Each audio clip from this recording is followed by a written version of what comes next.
എന്തോ ആരാ ഗിഫ്റ്റ് തന്നേ? സാന്താക്ലോസ് ആണോ? സാന്താക്ലോസ് ആരാ? അറിയത്തില്ലേ? സാന്താക്ലോസിനെ കണ്ടിട്ടില്ലേ? എന്നിട്ട് നോക്കി ഞാൻ പറഞ്ഞുതരാം സാന്താക്ലോസ് ആരാന്ന്. സാന്താക്ലോസ് എങ്ങനെ ഇരിക്കുന്നറിയാവോ?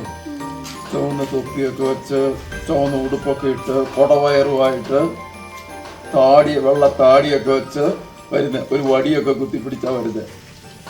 എന്നിട്ട് വരുന്ന എല്ലാ ക്രിസ്മസിനും വരുന്നത്.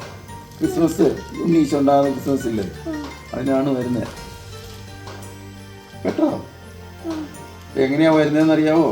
എന്നാ വണ്ടിയിലാ വരുന്നതെന്ന് അറിയാവോ? ക്രിസ്മസ് പാപ്പ മാനുകൾ വലിക്കുന്ന, മാനിനെ കണ്ടിട്ടില്ലേ? ആ മാനുകൾ വലിക്കുന്ന ഒരു വണ്ടിയിലാണ് ക്രിസ്മസ് പാപ്പ വരുന്നത്. കുട്ടികൾക്ക്, നല്ല കുട്ടികൾക്കാണ് സമ്മാനം കൊടുക്കുന്നത്. നല്ല കുഞ്ഞുകുട്ടന്മാർക്ക്, നുണയൊന്നും പറയാതെ കുസൃതിയൊന്നും കാണിക്കാത്ത കുഞ്ഞുകുട്ടിമാർക്കാണ് കൊടുക്കുന്നത് കേട്ടോ. എൻ്റെ കുഞ്ഞുകുട്ടൻ മിടുക്കനല്ലേ, അതുകൊണ്ടാണ് സാന്താക്ലോസ് സമ്മാനം തന്നത് കേട്ടോ. മനസ്സിലായോ സാന്താക്ലോസ് ആരാന്ന്? ഓക്കേ.